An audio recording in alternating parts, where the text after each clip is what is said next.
Hello, मैं सौरभ लोधी। इस video को देखने सुनने वालों को प्रणाम, सत श्री अकाल, नमस्ते। इस वीडियो में बात करेंगे उज्जैन के दुष्कर्म के बारे में, जिसकी बहुत सारी राजनीतिक चर्चा हुई, विमर्श हुआ, कुतर्क हुए। उसके बारे में मैं इस वीडियो में अपना मंतव्य रखना चाहूँगा। 28 सितंबर 2023 को उज्जैन से एक हृदयद्रावक घटना सामने आती है, प्रकाश में आती है कि एक नाबालिग लड़की के साथ में दुष्कर्म किया जाता है और वो उज्जैन की सड़कों के ऊपर अर्धनग्न अवस्था में खून बहाती हालत में घंटों तक मदद मांगती हुई भटकती रहती है, पर उसे कोई मदद करने वाला होता नहीं है। पर अंत में एक आश्रम संचालक श्री राहुल शर्मा जी की नज़र में वो लड़की आती है और वो उसे अपना अंग वस्त्र से ढक देते हैं, उसका हालचाल पूछते हैं, बातचीत करने का प्रयास करते हैं, परंतु वो बातचीत कर नहीं पाती है। तो उसे अपने आश्रम में ले जाते हैं, वहाँ उसको तुरंत कुछ खाना पीना वगैरह मुहैया कराते हैं, पुलिस को कॉल करते हैं, अस्पताल में पहुँचाया जाता है। उसके बाद में मध्य प्रदेश की जो पुलिस है, जिसकी राजकीय बहुत छीटाकशी होती है, उसे नाकारा निकम्मा घोषित कर दिया जाता है। तो वो लगभग 72 घंटे तक सीसीटीवी फुटेज खंगालती है।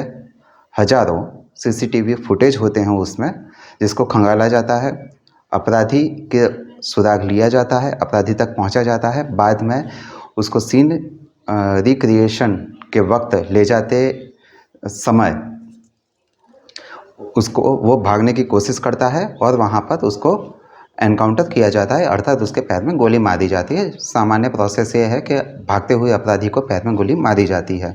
अब जो भी बात है वो हमें ज़्यादा इसके बारे में चर्चा नहीं करनी है, परंतु मध्य प्रदेश की जो शिवराज सरकार है, उन्होंने कहा कि इस केस को फास्ट ट्रैक अदालत में ले जाया जाएगा और दोषी को अत्यधिक कठोर सज़ा दी जाएगी। जहाँ तक मैं मानता हूँ कि ऐसे अपराधों में दोषी को बहुत कठोर और अत्यधिक कठोरतम सज़ा मिलनी ही चाहिए, वरना आप कितने भी कानून बना लें, फिर महिला सुरक्षा के नाम पर हो या अपराध की रोकथाम के लिए हो, उनका कोई मतलब नहीं रहता है।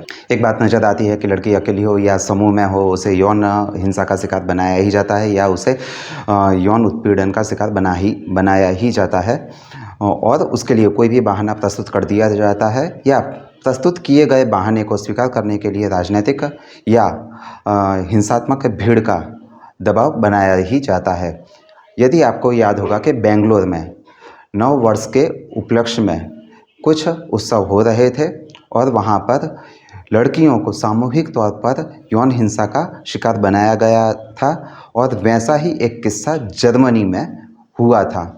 और अकेली लड़की को जहाँ तहाँ मौका मिलता है तो यौन प्रताड़ना का, उत्पीड़न का शिकार बनाया ही जाता है, फिर वो घर में हो या बाहर हो, या उसने फुल कपड़े पहने हो या कम कपड़े पहने हो, बहाना कोई भी है, चलता है। अब इस और इन जैसे अपराध क्यों होते हैं, इसका कारण जानना भी जरूरी है, क्योंकि आप ऐसे मानसिक विकृत लोग और समूह अर्थात कौम या जमात को सज़ा देते देते थक जाएंगे, परंतु वो लोग ऐसे अपराध करना नहीं छोड़ेंगे। इसलिए सिर्फ सज़ा के ऊपर ध्यान देना जरूरी नहीं है, परंतु इनका प्रारंभ स्थल भी रोकना जरूरी है, ताकि ऐसे अपराध प्रारंभ होने से ही पहले रोके जाएं। ऐसे अपराध बार बार क्यों होते हैं, उनकी घृणात्मकता की सीमा लांघी क्यों जाती है, इसके कुछ कारण इस तरह से हैं। नंबर 1, राजनीतिक दबाव, वोट बैंक के कारण। नंबर 2, राजनीतिक पुलिस की निष्क्रियता। नंबर 3, मियाँ लॉर्ड। नंबर 4, राजनीतिक लाभ के लिए काम करने वाले महिला, मानव, सामाजिक कुकार्यकर्ता और पत्थरकार। 5वां नंबर, किसी क्षेत्र में ईमान दीन वालों की संख्या की बहुलता। Number 6, secular Hindu. नंबर 7, अंतर्राष्ट्रीय राजनीति का दबाव इकोसिस्टम की वजह से। जब मैं कहता हूं कि राजनीतिक दबाव और वोट बैंक के कारण ऐसे अपराधों का राजनीतिकीकरण किया जाता है, आप देश में देख लीजिए या विदेश में देख लीजिए, जब कोई पार्टी किसी एक खास वोट बैंक के आधार पर अपनी राजनीति चलाती है, तो वो ऐसे अपराधों में भी राजनीतिक विभाजन, बलात्कार को राजनीति का हिस्सा बनाते हुए नजर आती है, जबकि उनको तो महिला सुरक्षा की बात करनी चाहिए, परंतु ऐसा होता नहीं है। आप ज़रा इस कुप्रिया श्रीनेता को सुन लीजिए, जो एक टाइम पे रंडी टीवी में पत्रकार थी। आज भी उस बच्ची की टोह लेने भाजपा का एक नेता नहीं गया है। एक बहुत बड़े नेता हैं जिनका काम अब हाथ जोड़ के वोट मांगना थोड़ा ही है, हेलीकॉप्टर से रैली एड्रेस करना है। कैलाश विजयवर्गीय जी इस अस्पताल से 1 किलोमीटर की दूरी पर रहते हैं, लेकिन उस बच्ची की टोह लेने, उस बच्ची की खबर लेने ना मुख्यमंत्री गए, ना गृह मंत्री गए और ना कैलाश विजयवर्गीय गए, जो लोकल हैं और वहां पर पास में रहते हैं। जो अमानवीय है, जिसको सोचकर आपकी हाड़ कांप जाएगी। इन लोगों के पास बड़े बड़े इश्तिहार मध्य प्रदेश में लगाने का टाइम है, पैसा है। हेलीकॉप्टर से घूम घूम कर, उड़न खटोले से घूम घूम कर खूब रैली और भाषण बांटने का टाइम है। इनके पास कार्यकर्ता महाकुंभ करने का वक्त है, लेकिन इनके पास यह वक्त नहीं है कि उस अबोध बच्ची की टोह ली जा सके, उसके परिवार को सांत्वना दी जा सके, प्रशासन और पुलिस से उसके परिवार को वहां बुलाया जा सके। अंततोगत्वा अखबार में फोटो देखकर उसके दादा पुलिस में गए और उन्होंने कहा यह हमारी बच्ची है। क्यों छुपाया जा रहा है कि वो दलित परिवार की है? क्यों छुपाया जा रहा है कि वो सतना की है? क्यों छुपाया जा रहा है कि पुलिस की निष्क्रियता और पुलिस के चलते, पुलिस और प्रशासन का फेलियर है कि उस लड़की के साथ यह हुआ। अगर 24 घंटे पहले एफआईआर दर्ज हो जाती, अगर सीसीटीवी ट्रैक हो जाते, अगर वो बच्ची मिल जाती, तो उसके साथ ऐसी अमानवीय, ऐसी बर्बरता कतई ना होती। ये चुनावी महोत्सव मना रहे हैं। क्या है चुनाव? क्यों होते हैं चुनाव? चुनाव होते हैं कि वो जनप्रतिनिधि चुने जाए जो सत्ता में आकर आपके दुख, आपके दर्द, आपकी पीड़ा, आपकी वेदना की बात करें, जो उड़न खटोलों पर घूमकर भाषण ना दें और बड़े नेता ना बने, जो उस बच्ची के लिए और उसके हक के लिए खड़े हों। चुनावी महोत्सव मना रहे हैं। ये बात करेंगे महिला सशक्तिकरण की। ये जो वॉटअबाउटरी करते हैं रेप पर, इनसे बात करो इसकी तो बताएंगे किसी कांग्रेस शासित राज्य का नाम। कहीं पर हुआ है ऐसा कि पुलिस की निष्क्रियता रही? पुलिस ने ना crime and criminal tracking network system देखा, ना सीसीटीवी कैमरा देखे, ना उसकी सही जगह की शिनाख्त करी गई, उसको भिखारी और विक्षिप्त दिमाग का बता दिया गया। सब मुंह में मौन और चुप्पी धारे बैठे हुए हैं। शिवराज सिंह चौहान उड़न खटेलों से उड़ उड़कर भाषण बांट रहे हैं। उनके पास वक्त नहीं है इस बच्ची की खैर खबर लेने का। कैलाश विजयवर्गीय माइक पर बता रहे हैं 1% लड़ने का चुनाव मन नहीं है। अरे मन नहीं है तो जाइए उस बच्ची से मिलिए। कहां से न्याय की उम्मीद की जाए, यह सवाल आज आप जैसे लोगों से मीडिया के माध्यम से पूछना बनता है। और अब कांग्रेस में जो एक सेक्युलर पार्टी है और जिसका एक वोट बैंक ईमान वाले हैं, वो अपने ईमान वाले वोट बैंक को बचाने के लिए किस तरह से कुतर्क प्रस्तुत कर रही है। यदि आप इसकी बकवास सुनेंगे तो आपको पता चल जाएगा कि कांग्रेस बलात्कार को राजनीतिक लाभ, हिंदू विभाजन का हथियार बना चुकी है। ये वही पार्टी है जिसने मोहम्मद अफरोज़ को दुनिया की नज़रों से बचाया था, जबकि वो निर्भया का सबसे बड़ा हैवान था। राजनीतिक पुलिस की निष्क्रियता तब सामने आती है कि जब कोई व्यक्ति या नागरिक किसी पीड़िता को मदद करता है तो पुलिस और अदालत उसे अपराधी की श्रेणी में रखकर प्रताड़ित करते हैं। कई बार पुलिस वाले ऐसी पीड़िता की मदद करने वाले व्यक्ति को या नागरिक को उस अपराध का सहभागी बनाकर अपराधी घोषित करवा देती है और वो वर्षों तक अपने आप को निर्दोष साबित करने की लड़ाई लड़ता रहता है। ऐसे मियाँ लॉर्ड, ऐसे पुलिस वालों की वजह से कई बार जो सही पीड़ित है, सच्चा पीड़ित है, वो समय के पहले या समय के रहते मदद मिलने से वंचित रह जाता है और अंत में कोई सबसे बड़ी अनहोनी, हृदयद्रावक घटना, उज्जैन जैसे घटनाक्रम या निर्भया जैसे घटनाक्रम में सामने नजर आती है। जब मियाँ लॉर्ड हर अपराधी में भविष्य देखने लगते हैं या अपराधी को दाढ़ी या जालीदार टोपी में देखकर उसे रिहा कर दें या उसे कम सजा दें या उसे जमानत दे देते हैं तो ऐसे अपराध समाज में बढ़ना चालू हो जाते हैं, क्योंकि ऐसे निर्णयों से, ऐसे मनगढ़ंत सरिया कोठों में बैठकर दिए गए तुगलकी फरमानों से समाज में ये संदेश जाता है कि ये अपराध गंभीर नहीं था और ऐसे अपराध सामान्य जिंदगी में स्वीकार्य हैं। ये हमारे सरिया कोट या सरिया कोठे में बैठा हुआ मियाँ लॉर्ड मान चुका है। तो ऐसा संदेश जब समाज में जाता है तो आप कितना भी पुलिस फोर्स खड़ी कर लीजिए, कितने भी कड़े कानून बना लीजिए, परंतु जब ऐसे संदेश सुपर कोठों में या सरिया कोठों में बैठे हुए मियाँ लॉर्ड देते रहते हैं तो ऐसे समाज में अपराध जो आसानी से स्वीकार करने के लायक नहीं होते हैं उनको सामान्य तौर पर जिंदगी का हिस्सा बनाने के लिए महिलाएं मजबूर हो जाती हैं या उनके परिजन मजबूर हो जाते हैं। दूसरी तरफ आपने देखा होगा कि कई किस्सों में पीड़िताएं अदालतों, पुलिस थानों के चक्कर लगाते लगाते ऐसी विभीषिकाओं के शिकार हो गई हैं, परंतु किसी मियाँ लॉर्ड ने ऐसे किस्सों में स्वतः संज्ञान नहीं लिया है, ना किसी पॉलिटिकल एक्टिविस्ट को इसके लिए जिम्मेदार ठहराया है, ना खुद का इसके लिए अवलोकन किया है। जब कोई महिला, मानव, सामाजिक कुकार्यकर्ता या पत्थरकार राजनैतिक लाभ की दृष्टि से, इरादे से काम करते हैं तो ऐसे अपराध बहुत बढ़ते हैं। आप देखते होंगे कि ऐसे लोग अपराधी पीड़ित का धर्म, जाति देखकर अपने काम, विचारों को आगे बढ़ाते हैं। जैसे कि यदि पीड़ित हिंदू होगा तो मामले पर ये लोग चुप्पी साधे रखेंगे।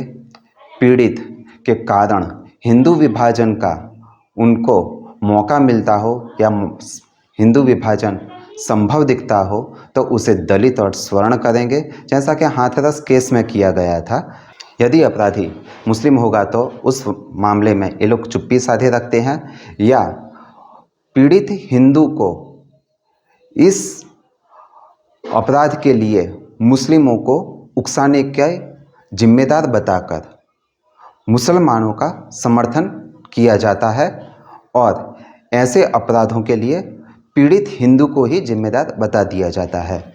यदि अपराध गैर बीजेपी शासित राज्य में हो तो ना कोई बोलता है, ना कोई लिखता है, ना तो कोई स्वतः संज्ञान लेने के लिए तैयार होता है। पर बीजेपी के राज्य में इसे मानवता, महिला, लोकतंत्र, संविधान की हत्या, धब्बा साबित किया जाता है। और आपने देखा होगा कि ऐसे कई किस्से हुए हैं, जैसे राजस्थान में, पश्चिम बंगाल में, दिल्ली में, केरल में, तमिलनाडु में, और जब तक बीजेपी थी तो कर्नाटक में ऐसे मामलों को अलग अलग तरह से संज्ञान लिया गया, उस पर बोला गया, लिखा गया, उन मामलों को आगे बढ़ाया गया। जब हिंदुओं के साथ कोई अपराध ऐसे क्षेत्र राज्य में होता है जहाँ शांति प्रिय, डरी हुई कौम के लोग या दीनदार मुस्लिम रहते हों, या उस जगह राज्य में सेक्युलरिज्म का मुजरा चल रहा होता है, तो ऐसे अपराध उस जगह राज्य से बाहर निकलते हैं और हर जगह फैलते भी हैं। जैसे कि ब्रिटेन में ग्रूमिंग गैंग को देख लीजिए या अजमेर का रेप कांड देख लीजिए जो 1992 में हुआ था, और उसमें कांग्रेस के मुस्लिम पदाधिकारी और अजमेर दरगाह के खादिमों ने हिंदू लड़कियों को चुन चुनकर निशाना बनाया था। और जब ऐसे केस की जांच होने की मांग की गई, विरोध प्रदर्शन हुआ, तो मुसलमानों ने और कांग्रेस ने राज्य में शांति व्यवस्था, कानून व्यवस्था का बिगड़ने का हवाला देकर उस केस में लीपापोती की। और आज कई मुस्लिम सोशल मीडिया पर 1992 का रेप कांड याद दिलाकर ट्वीट करते हुए दिखते हैं। सेक्युलर हिंदू वो वजह है जिसके कारण ऐसे अपराध और तेज़ी से बढ़ते हैं। ऐसे अपराधों का सामान्यीकरण होता है। यदि कोई हिंदू किसी पीड़िता की मदद करता है तो सेक्युलर हिंदू उसे परेशान होते हुए देखता रहता है, और यदि उसकी हत्या हो जाती है तो मौन रहकर या शब्दों से उसको ऐसा बताया जाता है कि उसे पीड़िता के पक्ष में नहीं खड़ा होना चाहिए था। और दूसरी तरफ ऐसे लोग भी हैं जो कहते हैं कि यदि कानून की वो रक्षा करने की कोशिश कर रहा था तो उसे पुलिस का साथ देना चाहिए था या पुलिस के आने तक इंतज़ार करना चाहिए था। जबकि परिस्थिति सबको पता है, धरातल पर चीज़ें और कानून अलग अलग तरीके से काम करते हुए नज़र आते हैं। आज सेक्युलर हिंदू कह रहे हैं कि उन लोगों को सज़ा देनी चाहिए या उन लोगों को भी इस अपराध में जिम्मेदार मानना चाहिए, सहभागी मानना चाहिए कि जिन लोगों ने उस पीड़िता की मदद नहीं की, उसे मदद देने की जगह उसका वीडियो बनाते रहे या उसको वहाँ से भगा दिया। जब ऐसे अपराधों में दोषी मुस्लिम होता है या पीड़ित मुस्लिम हो तो भारत का राजनीतिक इकोसिस्टम हिंदुओं के खिलाफ काम करता है। जैसा कठुआ में देखा गया था कि सीबीआई की मांग करने वाले लोगों को बलात्कारियों का समर्थक घोषित किया गया था। जो बालक उत्तर प्रदेश में किसी एटीएम में पैसा निकाल रहा था उसे कठुआ गैंग रेप का मुख्य अभियुक्त बनाया गया था, आरोपी बनाया गया था। और पीड़ित जब नार्को या पॉलीग्राफिक टेस्ट की मांग करते हैं तो उसे माना नहीं जाता है, जैसा हाथरस और कठुआ केस में हमने देखा था। परंतु आप जिस तरह से उज्जैन के इस अपराध की राजनीतिक छींटाकशी या कहें तो पोस्टमार्टम होते हुए देख रहे हैं, उसमें कुछ शब्दों के ऊपर गौर कीजिए। महाकाल की धरती है, मध्य प्रदेश में शिवराज मामा का सरकार काम कर रही है या बीजेपी शासित राज्य है। ये चीज़ ऐसा बताती है कि इन लोगों को अपनी नाकामी, कमजोरियों को छिपाने के लिए हिंदूवादी संघों या संस्थाओं को या बीजेपी को निशाना बनाना एक बहुत आसान नज़रिया दिखता है, या इनको ऐसा लगता है कि यदि आप हिंदुओं, बीजेपी या बीजेपी शासित राज्यों को ऐसे अपराधों के लिए जिम्मेदार बताएंगे तो उनके राज्य में जो हो रहा है वो इसके सामने छुप जाएगा, ढक जाएगा। यदि आपने देखा होगा कि उज्जैन की जो घटना हुई उसके ठीक 2-3 दिन पहले राजस्थान में कई लड़कियों के साथ में बलात्कार हुए, उनकी हत्याएं की गईं, जिंदा जलाकर उनको रास्ते पे फेंक दिया गया। जैसे पश्चिम बंगाल में एक महिला को पत्थरों से पीट कर मार डाला गया और उसके बाद में उस पर केरोसिन डालकर आग लगा दी गई। परंतु सोशल मीडिया पर और मेन स्ट्रीम मीडिया पर सिर्फ उज्जैन की घटना, जिसमें अपराधी पकड़ा भी जा चुका है, पर उसकी ही चर्चा होती रहती है। ये बताता है कि एक ऐसा इकोसिस्टम क्रिएट किया गया है जो हिंदू महिलाओं के साथ में बलात्कार को राजनीतिक टूल में बदल देता है या उसे राजनीतिक टूल मानता है। ऐसे लोग और ऐसी राजनीतिक पार्टियां ऐसे सामाजिक और महिला कुकार्यकर्ता महिला के साथ में बलात्कार को एक राजनीति संवारने का मौका मानते हैं और उनको ऐसे अपराधों में राजनीति करने का मौका नज़र आता है।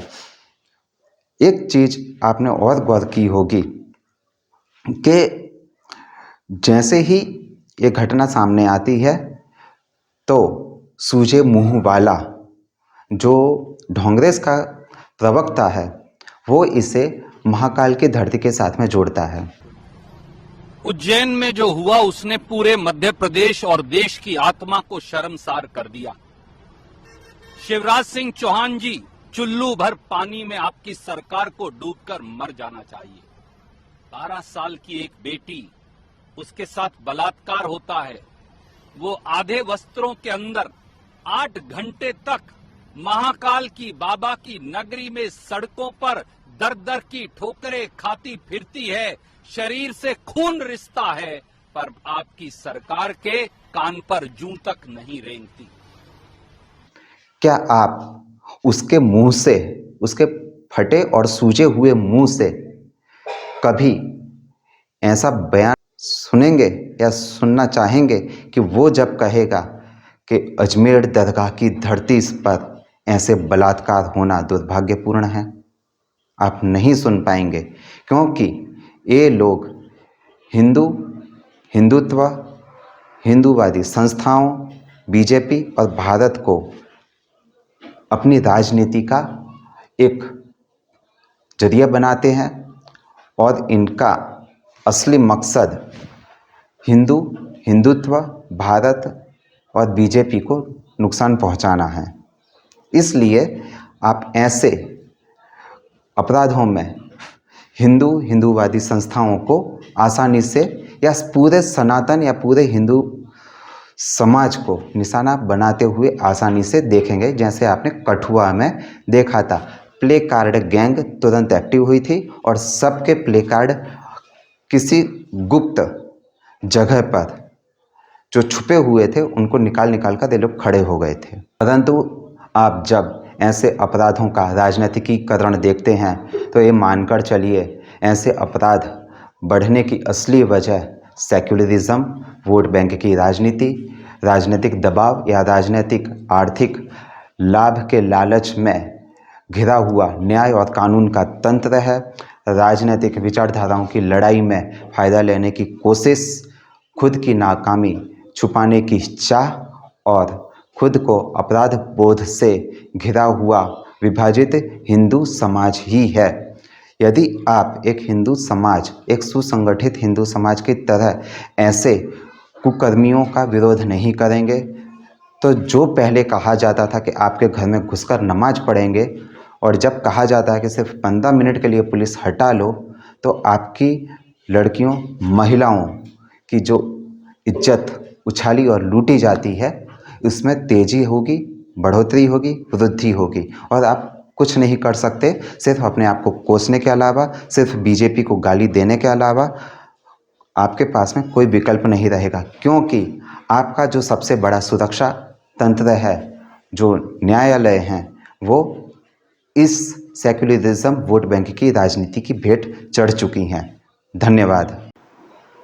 हिंदुओं, यदि आप एकजुट नहीं हो रहे हैं, संगठित नहीं होना चाहते हैं या राजनीतिक तौर पर जागृत होना नहीं चाहते हैं, तो आपके साथ में ऐसे प्रोपेगेंडा बार बार किए जाएंगे। पेन डायरी में लिख करके मुझे बताओ, लेकिन वह बालिका उस विषय में मेरी कोई मदद नहीं कर पाई।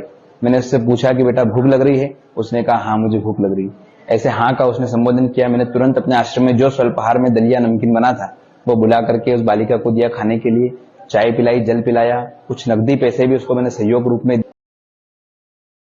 और एक दिन ऐसा आएगा कि आप बिना किसी अपराध के सजा देने के पात्र मान लिए जाएंगे और बाद में आपका उन्मूलन या सामूहिक तौर पर जनसंहार किया जाएगा कि ये कहकर कि ये समाज सड़ा हुआ है। यदि आपको याद आता है कि सड़ा हुआ समाज किसने बोला था, वो किस कौम, किस जमात का था, जब वो आपको सड़ा हुआ समाज बोल सकता है तो कल ये लोग ये कहकर आपका जनसंहार, उन्मूलन करेंगे कि ये समाज तो सड़ा हुआ है। हिंदुओं, जब आप बीजेपी को महिला सुरक्षा के नाम पर या महिलाओं के खिलाफ हो रहे अपराध के नाम पर बीजेपी को गाली देते हैं तो पहले इन चीज़ों का ज़रा ध्यान रखिए। यदि आपको पता होगा कि एंटी रोमियो स्क्वाड यूपी में शुरू की थी योगी आदित्यनाथ ने, और आपको पता होगा कि एंटी रोमियो स्क्वाड के नाम पर किन लोगों का, किस कौम का समर्थन और बचाव किया था। इसलिए आपको एक बात याद रखनी पड़ेगी कि जब आपकी राजनीतिक यादशक्ति कमज़ोर हो रही है या कमज़ोर है तो उसका दुरुपयोग आपके खिलाफ, आपके जनसंहार, आपके समूल उन्मूलन के लिए किया जाता है।